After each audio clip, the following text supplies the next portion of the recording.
এখন আমরা দেখব এমএস এক্সেলে ফর্মুলা বা সূত্রের ব্যবহার। অর্থাৎ আপনি যদি এমএস এক্সেলে যোগ, বিয়োগ, গুণ, ভাগ ইত্যাদি কাজ করতে চান, তাহলে আপনাকে অবশ্যই কিছু সিম্বলের সাথে পরিচিত হতে হবে। আসুন আমরা সেই সিম্বলগুলোর সাথে প্রথমেই পরিচিত হয়ে নিই। ভিউয়ার্স, এই মুহূর্তে পর্দায় যে সিম্বলটি আপনি দেখছেন, এটিকে বলা হয় প্লাস সিম্বল, এবং এই সিম্বল দ্বারা আমরা এক্সেলের যাবতীয় যোগের কাজটি করতে পারি। এখন যে আপনি সিম্বলটি দেখছেন, এই সিম্বলটিকে বলা হয় মাইনাস সিম্বল। এই সিম্বল দ্বারা আমরা যাবতীয় বিয়োগের কাজটি করতে পারবো। এখন আপনি যে সিম্বলটি দেখছেন, এই সিম্বলটিকে বলা হয় স্টার সিম্বল। আর এই স্টার সিম্বল দ্বারা আমরা এক্সেলে যাবতীয় গুণের কাজটি করে থাকি। এখন আপনি যে সিম্বলটি দেখছেন,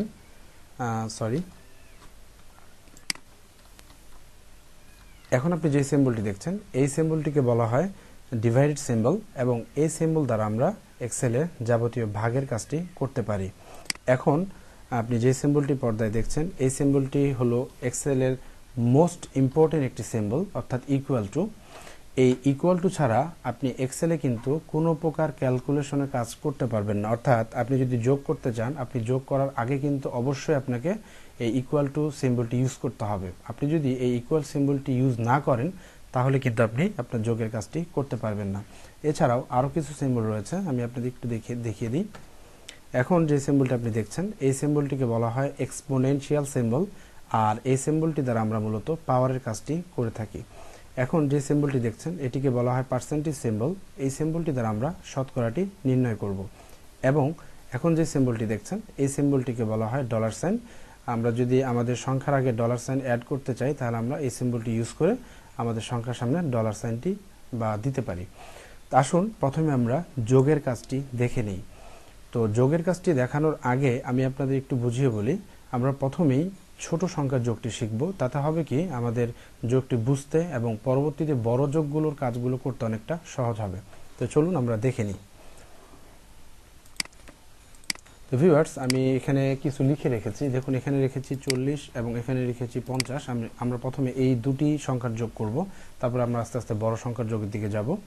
তো যোগ করার কিন্তু ভিউয়ার্স অনেকগুলো পদ্ধতি রয়েছে। তো আজকের ভিডিওতে আমি আপনাদের সব পদ্ধতিগুলো দেখিয়ে দিব। তো প্রথমত আমি আপনাদের দেখাই, একটা হচ্ছে ম্যানুয়াল প্রসেস আর একটা হচ্ছে ফাংশন প্রসেস। এই ম্যানুয়াল প্রসেস এবং ফাংশন প্রসেসের মধ্যে কিন্তু একটু পার্থক্য আছে। তো চলুন আমরা পার্থক্যটি প্র্যাকটিক্যালি দেখে নিই। ধরুন, আপনি যদি 40 এবং 50 এই দুটি সংখ্যা যোগ করতে চান, তাহলে আপনাকে যে কোনো সেল, এখানে আপনি যতগুলো সেল দেখতে পাচ্ছেন, যে কোনো একটি সেলে গিয়ে মাউস পয়েন্টারটি রেখে আপনি প্রথমত ইকুয়াল দিবেন। ইকুয়াল দেওয়ার পর আপনি ব্র্যাকেট চিহ্নটি ইউজ করবেন। তারপর আমি এখানে লিখে দিলাম 40, তারপর প্লাস সিম্বলটি দিলাম, তারপর আমি লিখে দিলাম 50। দেওয়ার পর ব্র্যাকেট ক্লোজ করে আপনাকে কিন্তু অবশ্যই এন্টারটি প্রেস করতে হবে কিবোর্ড থেকে। আমি এন্টারটি প্রেস করলাম। দেখুন, এটি যোগ হলো। 40 এবং 50 যোগ করলে 90 হবে। এবং এই যোগটি আমরা আরেকভাবে করব। অর্থাৎ দেখুন, এখন আমি যেটি দেখাচ্ছি সেটি হলো ফাংশন প্রসেস ইকুয়াল সাম লিখব। তারপর আমি কি করব ভিউয়ার্স, ইতিপূর্বে আপনারা এখানে দেখেছিলেন আমি 40 লিখেছিলাম, লেখার পরে প্লাস দিয়েছি, তারপর 50 দিয়েছিলাম। কিন্তু এবার আমি সেই কাজটি না করে আমি 40-এর যে সেলটি রয়েছে, এই সেলটিতে ক্লিক করব। এখানে সেলটিতে ক্লিক করার সাথে সাথেই দেখুন এখানে E7 চলে এসেছে। তো এখানে E7 আসার কারণ হলো আমার এই ভ্যালুটি ই কলামের 7 নাম্বার রোতে লেখা রয়েছে বিধায় এখানে E7 আসলো। তারপর আমি প্লাস চিহ্নটি দিলাম। তারপর আমি এখান থেকে এই 50 যে সেলটি রয়েছে সেটি সিলেক্ট করব। এখানে F7 আসলো, এর কারণ হচ্ছে আমার এই ভ্যালুটি F কলামের 7 নাম্বার রোতে রয়েছে। জাস্ট আমি এখান থেকে ব্র্যাকেট ক্লোজ করে এন্টার প্রেস করব। দেখুন, এটিও কিন্তু 90 হলো। এখন এটিও 90 হলো, এটিও 90 হলো। তো এর মধ্যে পার্থক্যটা কোথায়? তো ভিউয়ার্স, পার্থক্যটা হলো, আমি যদি কোনো কারণবশত এখান থেকে 50-এর জায়গায় আমি 60 করি, দেখবেন অটোমেটিক এই টোটালটা পরিবর্তন হবে। দেখুন, এই টোটালটা কিন্তু পরিবর্তন হলো, কিন্তু এই টোটালটা কিন্তু অপরিবর্তিতই রয়ে গেল। অর্থাৎ এই যে এখানে আমি যে যোগটি করেছিলাম এটি ছিল ম্যানুয়াল, এবং এখানে যে যোগটি করেছি এটি হলো ফাংশন। অর্থাৎ আপনি যদি ফাংশন ইউজ করে কাজটি করেন, তাহলে কোনো কারণবশত আপনার কোনো সেলের যদি ভ্যালু চেঞ্জ করতে হয়, অটোমেটিক কিন্তু আপনার টোটালটি চেঞ্জ হবে। কিন্তু ম্যানুয়ালি করলে কখনোই সেটা চেঞ্জ হবে না। আশা করি বুঝতে পেরেছেন। এবার আসুন আমরা এখানে যোগটি দেখে নিই। তো এখানে আমরা যোগটি আরেকভাবে করতে পারি। সেটি হলো, ধরুন আপনি 250 এবং 100 এই তিনটি যোগ করবেন। তো আমি প্রথমে এখানে ইকুয়াল দিব, ইকুয়াল দেওয়ার পর লিখব সাম, SUM সাম। সাম দেওয়ার পর আমি ব্র্যাকেটটি দেওয়ার পর আমি এটি অনেকভাবেই করতে পারি, আমি আপনাদের সবগুলো দেখিয়ে দিচ্ছি। প্রথমত আপনি 200টি সিলেক্ট করবেন, তারপর প্লাস চিহ্নটি দিবেন, তারপর আবার 50টি সিলেক্ট করবেন, তারপর প্লাস চিহ্নটি দিবেন, তারপর 100টি সিলেক্ট করবেন, ব্র্যাকেট ক্লোজ করে এন্টার প্রেস করবেন। দেখুন তাতেও কিন্তু যোগফলটি হয়ে গেল। তো এই যোগের কাজটি কিন্তু আপনি চাইলে ভিউয়ার্স আরেকভাবে করতে পারেন। এটি হচ্ছে শর্টকাট ওয়ে। ধরুন আপনি এই সেলে যোগফলটি নির্ণয় করবেন। ইতিপূর্বে আমি এখানে লিখেছিলাম সাম, তারপর এগুলো সিলেক্ট করেছিলাম। তা আপনি যদি শর্টকাট করতে চান তাহলে আপনি এখানে যে অটো সাম দেখতে পাচ্ছেন একটি অপশন, এই অটো সামে যায় আপনি ক্লিক করবেন। তার আগে আপনি যেই সেলে যোগফলটি নির্ণয় করবেন সেই সেলটি আগে সিলেক্ট করে যাবেন। সিলেক্ট করার অর্থ হচ্ছে ক্লিক করা। তা আমি এখানে ক্লিক করলাম, অটো সামে যে একটি ক্লিক করব। ক্লিক করার সাথে সাথে দেখুন সে কিন্তু অটোমেটিক আমার এটি সিলেক্ট করে নিল এবং সে সূত্র লিখে দিল এবং সেই সাথে উল্লেখও করে দিল। জাস্ট আমার কাজ হচ্ছে কিবোর্ড থেকে এন্টার প্রেস করা। দেখুন তাতেও কিন্তু যোগফলটি বের হবে। সবচেয়ে মজার বিষয় কি জানেন, আপনি যদি কোনো কারণবশত এখানে ভ্যালুটি চেঞ্জ করেন অটোমেটিক দেখবেন সেটা ওখানে চেঞ্জ হয়ে যাবে টোটালটি। দেখুন আমি এন্টার প্রেস করলাম, দেখুন অটোমেটিক কিন্তু চেঞ্জ হয়ে গেল। তো এবার আসুন আমি আপনাদের ইন্ডিভিজুয়ালি যোগটি একটু দেখিয়ে দিই। ইন্ডিভিজুয়ালি বলতে আলাদা আলাদা। ধরুন আমি এখানে যা লিখব ইকুয়াল সাম দেওয়ার পর আমি এটি যোগ করব এবং এটি যোগ করব। জাস্ট আমি 200টা সিলেক্ট করলাম, প্লাস চিহ্নটি দিলাম, তারপর আমি 100টি সিলেক্ট করলাম, ব্র্যাকেট ক্লোজ করে এন্টার প্রেস করব। দেখুন তাতেও কিন্তু যোগটি হলো। এখন আমি যদি এখানে 200-র জায়গায় 400 করি দেখবেন অটোমেটিক কিন্তু এই টোটালটি চেঞ্জ হবে। নিশ্চয়ই বুঝতে পেরেছেন। তো আমি আপনাদেরকে অবশ্যই রিকমেন্ড করব আপনারা অবশ্যই ফাংশন প্রসেসটি ইউজ করবেন। এবার আসুন আমরা একটি বড় যোগ দেখে আসি। আমি আমার তৈরি করা শীটটি ওপেন করলাম। ধরুন আপনি এই জিনিসগুলো যোগ করবেন, এখানকার টোটাল স্যালারিগুলো যোগ করবেন। এই টোটাল স্যালারিগুলো যোগ করার জন্য আপনি এইখানে মাউস পয়েন্টারটি রেখে জাস্ট আপনার কাজ হবে অটো সামে যায় একটি ক্লিক করা। অটো সামে ক্লিক করলে হবে কি, সে অটোমেটিক আপনার পুরো স্যালারিটি সিলেক্ট করবে এবং সে সূত্রটা লিখেও দিবে। জাস্ট আপনি কিবোর্ড থেকে এন্টার প্রেস করবেন, দেখুন এখানে টোটাল স্যালারি কিন্তু বের হয়ে এসেছে। সবচেয়ে মজার বিষয় কি জানেন, এখানে যদি আপনি কোনো স্যালারি নতুনভাবে ইনপুট করেন, অর্থাৎ ধরেন রাকিবের বেতন এই মুহূর্তে 15,500, পরবর্তীতে রাকিবের বেতন হলো 17,000, সেক্ষেত্রে আমি এখানে 17,000 টাইপ করব।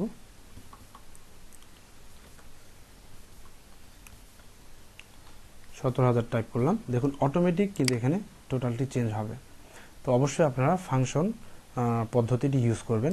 এছাড়াও যোগের আরেকটি কিন্তু পদ্ধতি রয়েছে, সেটি হলো ধরুন আপনি এই সেলে যোগফলটি নির্ণয় করবেন বা এই সেলে নির্ণয় করবেন। আপনার কাজ হচ্ছে আপনি পুরো ডাটাটি সিলেক্ট করবেন, পুরো ডাটাটি সিলেক্ট করবেন এবং সেই সাথে আপনি যেখানে যোগফলটি নির্ণয় করবেন সেই সেলটিও সিলেক্ট করবেন। এখন এই মুহূর্তে আমার এখানে আমি দুটি সেল সিলেক্ট করছি। তা আমি এখন এখান থেকে কিবোর্ড থেকে আপনি এই যে অল্টার যে লেটারটি দেখছেন, এই অল্টারটি চেপে ধরে আপনি সমান চিহ্নটি একবার প্রেস করবেন। অর্থাৎ আপনি অল্টার চেপে ধরে সমান চিহ্নটি যদি প্রেস করেন দেখুন তাতেও কিন্তু যোগফলটি বের হয়ে আসলো। এখন এখানে কেন বের হলো না, আমি এটার কারণটা একটু ব্যাখ্যা করি। কারণ আমি কিন্তু এখানে সর্বশেষ সেল উল্লেখ করেছিলাম এটি, তাই কিন্তু এই সেলে যোগ হলো।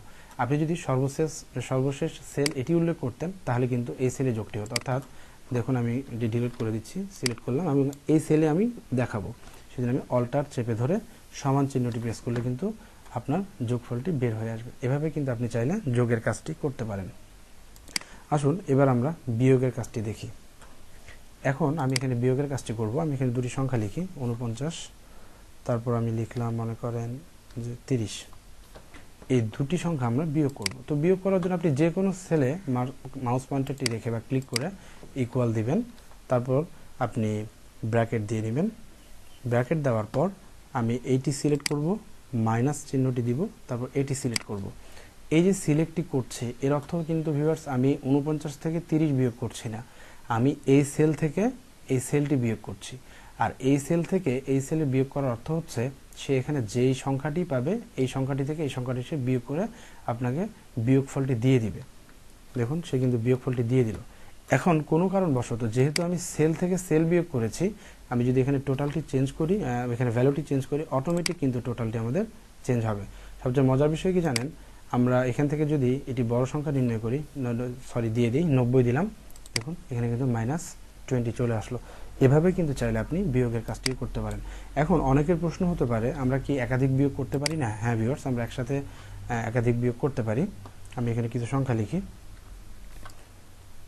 140, তারপর আমি দিলাম মনে করেন যে 20। আমরা এই কয়েকটি বিয়োগ করব, সেক্ষেত্রে আমি যে কোনো সেলে মাউস পয়েন্টারটি রেখে ইকুয়াল দিব, ব্র্যাকেট দিব, তারপর 100 মাইনাস এটা ক্লিক করলাম, তারপর -20 ক্লিক করলাম, ব্র্যাকেট ক্লোজ করে এন্টার প্রেস করব। দেখুন আমার রেজাল্টটি কিন্তু বের হয়ে এসেছে।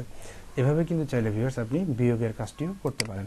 এবার আসুন আমরা গুণ চিহ্নটি বা গুণের ব্যবহারটি দেখে নিই, কীভাবে আমরা গুণ করব। আমি এখানে দুটি সংখ্যা লিখব এবং এখানে লিখলাম 8। জাস্ট আমি যে কোনো সেলে মাউস পয়েন্টারটি নিয়ে ইকুয়াল ব্র্যাকেট 5, আমি এখান থেকে এই ইনটু চিহ্নটি দিয়ে নিব, অর্থাৎ স্টার মার্কটি, তারপর 8, ব্র্যাকেট ক্লোজ করব, এন্টার প্রেস করব। দেখুন আমার এখানে কিন্তু বিয়োগটি হয়ে গেল। এখন আপনি যদি এখানে 8-এর জায়গায় 7 ইনপুট করেন, অটোমেটিক দেখবেন এখানে কিন্তু এটি চেঞ্জ হবে। তো এটি হচ্ছে মূলত ফাংশন প্রসেস, যেটি আমি আপনাদের দেখাচ্ছি। তো এখন আসুন আমরা ভাগটাও করে ফেলি। ধরুন আমি এখানে লিখলাম 500 এবং এখানে লিখলাম আমি 20। যে কোনো সেল আপনি মাউস পয়েন্টার রেখে ইকুয়াল ব্র্যাকেট এটি সিলেক্ট করব, ডিভাইডেড এটি, ব্র্যাকেট ক্লোজ, এন্টার। দেখুন আমার এখানে কিন্তু ভাগফলটি বের হয়ে আসলো। এখন আপনি যদি এখানে 500 জায়গায় 900 দেন, অটোমেটিক দেখবেন টোটালটি কিন্তু চেঞ্জ হবে। অর্থাৎ আপনি যদি ভিউয়ার্স যোগটি ভালোভাবে বুঝেন, তাহলে কিন্তু আপনি বিয়োগ, গুণ, ভাগ এগুলো খুব সহজেই করতে পারবেন। এতক্ষণ আমরা দেখলাম যোগ, বিয়োগ, গুণ, ভাগ। আসুন এবার আমি আপনাদের দেখাই কিভাবে আমরা পার্সেন্টেজটি নির্ণয় করব। পার্সেন্টেজ নির্ণয় করাটাও তেমন কঠিন কিছু না।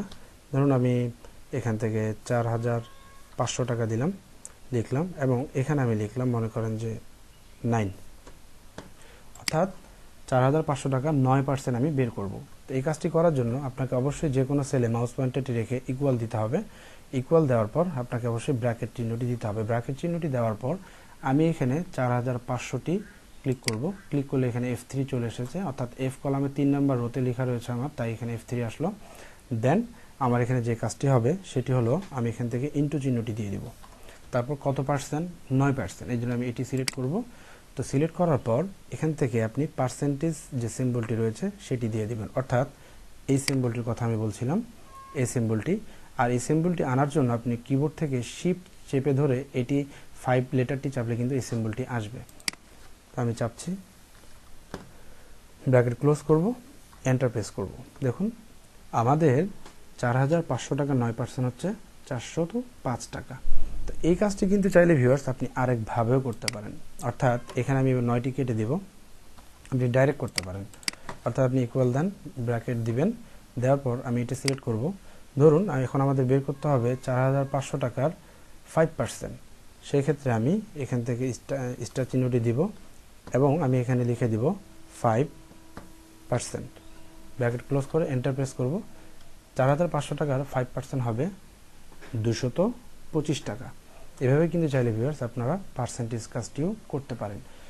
এবার আসুন আমি আপনাদের এক্সপোনেনশিয়াল সিম্বলটির ব্যবহারটি দেখিয়ে দিই, অর্থাৎ আপনি পাওয়ারটি কিভাবে দিবেন বা ব্যবহার করবেন। আমি ডিলিট করে দিলাম, আমি এখানে দুটি সংখ্যা লিখব। জাস্ট আমি এখানে লিখলাম 2 এবং এখানে লিখলাম আমি 3, অর্থাৎ আমি এই দুটাকে 3 বার গুণ করব। অর্থাৎ দুটাকে যদি আমি 3 বার গুণ করি তাহলে হবে কি, আমাদের 8 রেজাল্ট আসবে। আপনি যে কোনো সেলে মাউস পয়েন্টারটি নিয়ে গিয়ে ইকুয়াল দেন, ইকুয়াল দেওয়ার পর ব্র্যাকেটটি দিয়ে নেবেন। তারপর আমি এখানে 2টি সিলেক্ট করলাম। আর এক্সপোনেনশিয়াল সিম্বলটি দেওয়ার জন্য আপনি কিবোর্ড থেকে শিফট চেপে ধরে 6 বাটনটি বা লেটারটি চাপলেই আপনার কিন্তু এক্সপোনেনশিয়াল সিম্বলটি চলে আসবে। অর্থাৎ আমি শিফট চেপে ধরে 6টি চাপলাম, দেখুন আমার এখানে কিন্তু এই সিম্বলটি এসেছে। এখন আমি 3টি সিলেক্ট করব, অর্থাৎ আমি 2টাকে 3 বার গুণ করব। ব্র্যাকেট ক্লোজ করে আমি এন্টার প্রেস করলাম। দেখুন 2টাকে 3 বার গুণ করলে কিন্তু এটি 8ই আসবে। এখন আমি যদি 3-এর জায়গায় 5 দেই, দেখুন অটোমেটিক কিন্তু এই টোটালটি চেঞ্জ হচ্ছে, অর্থাৎ আপনি 2কে 5 বার গুণ করলে এখানে কিন্তু 32টি আসবে। এভাবে কিন্তু চাইলে আপনি পাওয়ারের কাজটি করতে পারেন। আসুন এবার আমি আপনাদের দেখিয়ে দিই কিভাবে আপনারা গড়ের কাজটি করবেন বা গড় নির্ণয় করবেন। এটির জন্য আমি একটি শীট তৈরি করে রেখেছি জাস্ট বোঝানোর জন্য আপনাদেরকে। এটি হচ্ছে SN মানে সিরিয়াল নং, আইডি, তাদের নাম, Bangla first part, Bangla second part. এখন এই তাদের গড়টি বের করব আমি। তো আমি প্রথমেই যেই সেলগুলিতে গড়টি বের করতে চাই সেই সেলগুলি আমি সিলেক্ট করব। সিলেক্ট করার পর আমি জাস্ট একটু ফন্ট সাইজটি বাড়িয়ে নিচ্ছি যেন আপনারা একটু ভালোভাবে বুঝতে পারেন। সিলেক্ট করার পর এখানে যে একটি অটোসাম নামে অপশনটি আপনারা দেখছেন, এই অটোসামের এখানে একটি অ্যারো চিহ্ন নিশ্চয়ই দেখতে পাচ্ছেন। এই অ্যারো চিহ্নটিতে একটি ক্লিক করবেন। ক্লিক করার পর আপনি এভারেজে ক্লিক করলেই দেখুন তাদের গড়টি কিন্তু বের হয়ে আসলো। এভাবে কিন্তু চাইলে আপনি প্রত্যেকের গড়টি বের করতে পারেন। এভাবে গড়টি বের করতে হয়। এবার আসুন আমি আপনাদের গড়ের আরেকটি পদ্ধতি দেখিয়ে দিই। এটি হলো সূত্র লিখে করতে হয়, জাস্ট ইকুয়াল দিবেন, এভারেজটি লিখবেন। এভারেজটি লেখার পর ধরুন আমি এই দুইটার গড় বের করব, তো আমি এই দুইটা সিলেক্ট করব, ব্র্যাকেট ক্লোজ করব, এন্টার। দেখুন একটি গড় কিন্তু বের হলো। দেখেন আমি যখন এটা টান দিব নিচের দিকে, দেখুন প্রত্যেকের গড়টি কিন্তু বের হয়ে আসলো। আপনি কিন্তু এভাবেও করতে পারেন, তবে আমি আপনাদেরকে রিকমেন্ড করব সহজে করার জন্য সিলেক্ট করে আপনি অটোসামে যে এভারেজটি সিলেক্ট করে দিলে কিন্তু গড়টি বের হয়ে আসবে। তো আমরা গড়টিও দেখে ফেললাম। আসুন এবার আমি আপনাদের দেখিয়ে দিই কিভাবে আপনারা ম্যাক্সিমাম এবং মিনিমামটি নির্ণয় করবেন। তো এখানে অনেকগুলো স্যালারি আপনি নিশ্চয়ই দেখতে পাচ্ছেন। হয়তো এখানে আপনি খুব সহজে মানে এখানে যেহেতু অল্প আপনি বলে দিতে পারেন যে কোনটি ম্যাক্স কিংবা কোনটি মিন, কিন্তু এটা যদি অনেক বড় একটি শিট হয় সেক্ষেত্রে কিন্তু আপনাকে ম্যাক্স মিন নির্বাচন করতে গেলে অনেক সময় নষ্ট হবে এবং অনেক কষ্ট হবে। তো এই কাজটা আমরা কিন্তু খুব সহজেই করতে পারি। অর্থাৎ ধরুন আপনি এই সেলটিতে ম্যাক্সটি বের করবেন, তো আপনি এই সেলটি সিলেক্ট করবেন। সিলেক্ট করার পর আপনি যে ডাটাগুলো থেকে সর্বোচ্চটি নির্ণয় করতে চান সেই ডাটাটি সিলেক্ট করবেন। সিলেক্ট করার পর আমি এখানে যাব। এখানে যেহেতু আমি এই সেলে মানে নির্ণয় করব সেই জন্য আমি এই সেলটি সিলেক্ট করলাম। অটোসামের এখানে যে একটি অ্যারো চিহ্ন আপনি নিশ্চয়ই দেখতে পাচ্ছেন, এই অ্যারো চিহ্নটিতে আপনি একটি ক্লিক করবেন। ক্লিক করার পর এখানে দেখুন ম্যাক্স রয়েছে। আপনি ম্যাক্সে ক্লিক করলেই দেখুন আমার এই সমস্ত ডাটাগুলোর মধ্যে বা স্যালারিগুলোর মধ্যে এখানে 25,000টা হচ্ছে সর্বোচ্চ। ঠিক একইভাবে চাইলে কিন্তু ভিউয়ার্স আপনি মিনের কাজটিও করতে পারেন, অর্থাৎ সর্বনিম্নটিও নির্ণয় করতে পারেন। আপনি এখানে ডাটাটি সিলেক্ট করবেন এবং যে ঘরে আপনি মানে ইনফরমেশনটি বা আপনার এটি নির্ণয় ফলটি রাখবেন সেই ঘরটি সিলেক্ট করবেন। সেম আপনি এখানে অ্যারো চিহ্নটিতে ক্লিক করুন, তারপর মিনে ক্লিক করুন। মিনে ক্লিক করার সাথে সাথে দেখুন এখানে সর্বনিম্ন স্যালারি হচ্ছে 10,000। এভাবে কিন্তু চাইলে আপনি ম্যাক্স এবং মিনটির কাজটিও করতে পারেন। এছাড়াও আপনি কিন্তু চাইলে সূত্র প্রয়োগ করেও ম্যাক্স এবং মিনের কাজটি করতে পারেন। অর্থাৎ আপনি এখানে লিখবেন, ইকুয়াল দিবেন, তারপর ম্যাক্স ম্যাক্স দেওয়ার পর আপনি ডাটাটি সিলেক্ট করবেন। সিলেক্ট করার পর ব্র্যাকেট ক্লোজ করে এন্টার প্রেস করবেন। তাতেও কিন্তু দেখুন সর্বোচ্চটি সে বের করে দিল।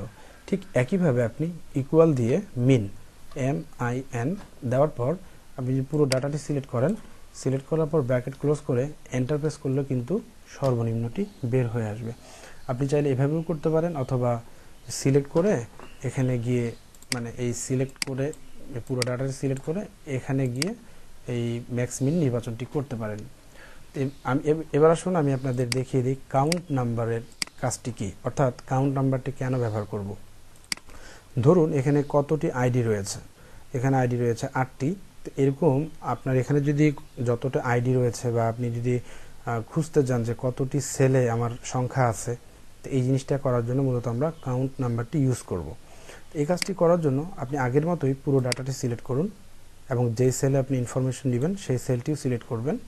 যাওয়ার পর এখান থেকে আপনি কাউন্ট নাম্বারস যেটি দেখতে পাচ্ছেন এটিতে একটি ক্লিক করুন। ক্লিক করলে দেখুন আমার এখানে কয়টি সেলে ভ্যালু রয়েছে, 8টি সেলে ভ্যালু রয়েছে বা 8টি আইডি রয়েছে, এই জন্য সেখানে 8 উল্লেখ করলো। এখন আপনি যদি এখান থেকে কোনো আইডি ডিলিট করে দেন, দেখেন অটোমেটিক কিন্তু সে কাউন্ট করে নিচ্ছে। আমি কয়েকটি ডিলিট করে দিলাম, দেখুন সে কিন্তু কাউন্ট করে নেবে। এভাবে কিন্তু চাইলে আপনি ভিউয়ার্স আপনার কাউন্ট নাম্বারের কাজটিও করতে পারেন।